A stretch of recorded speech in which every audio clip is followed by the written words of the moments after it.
خوش رہیے آپ لوگ، اور آپ سب کو خوش آمدید کہتے ہیں ہمارے علماء کے بول۔ اس وقت ہم آپ کی خدمت میں حاضر ہیں۔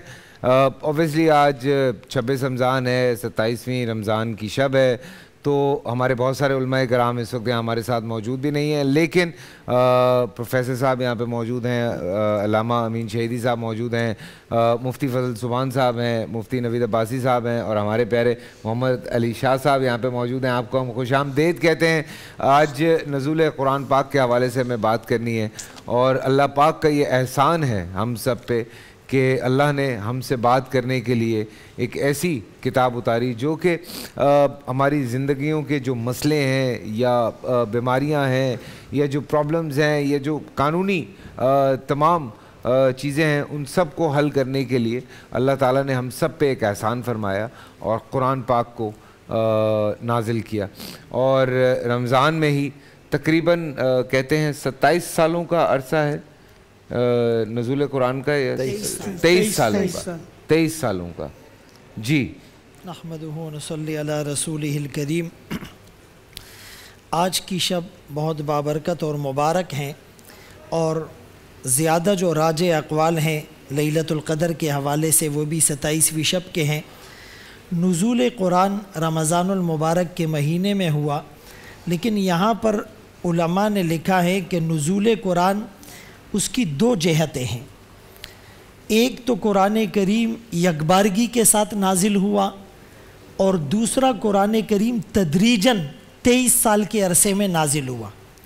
جو قرآن کریم یکبارگی نازل ہوا لوح محفوظ سے آسمان دنیا پر یا بیت المعمور پر یا محمد عربی صلی اللہ علیہ وسلم کے قلب اطہر پر، اس پر قرآن کریم کی جو آیات شاہد ہیں، اِنَّا أَنزَلْنَاهُ فِي لَيْلَةٍ مُبَارَكَةٍ، کہ ہم نے اس قرآن کو ایک برکت والی رات میں نازل کیا۔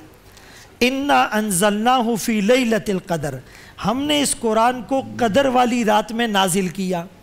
شہر رمضان الذی انزل فیہ القرآن، تو ان تینوں آیات سے یہ بات ثابت ہوتی ہے کہ قرآن کریم ایک رات میں یکبارگی کے ساتھ نازل ہوا۔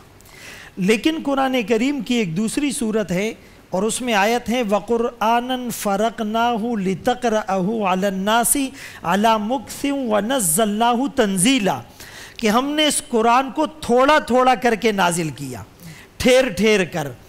اور عربی میں یہ جو انزلہ ہیں یہ یکبارگی نزول کے لیے استعمال ہوتا ہے، باب افعال کا صیغہ ہے، اور نزل تدریجاً کے لیے استعمال ہوتا ہے، باب تفعیل کا صیغہ ہے۔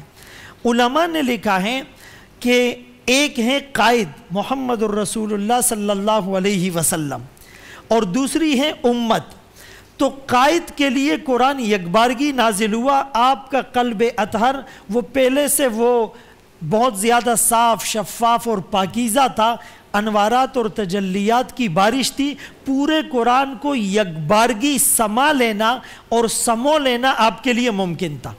لیکن امت کے دلوں میں وہ قرآن کریم یکبارگی کے ساتھ آ جائے یہ مشکل تھا، اسی لیے پھر رسول اللہ صلی اللہ علیہ وسلم نے حالات کے مطابق آہستہ آہستہ امت تک اس کو پہنچایا۔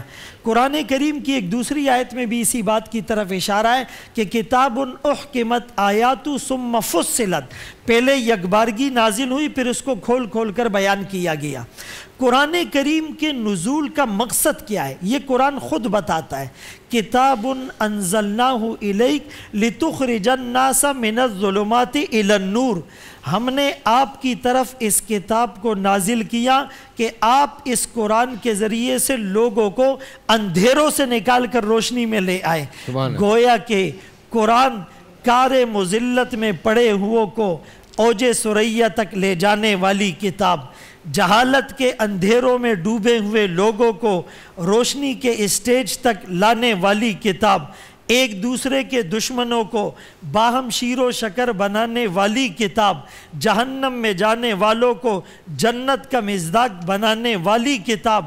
اس قرآن کریم کے ساتھ اگر ہمارا تعلق اور اٹیچمنٹ وابستگی مضبوط ہوگی تو قرآن کریم ہمیں بلندی عطا کرے گا۔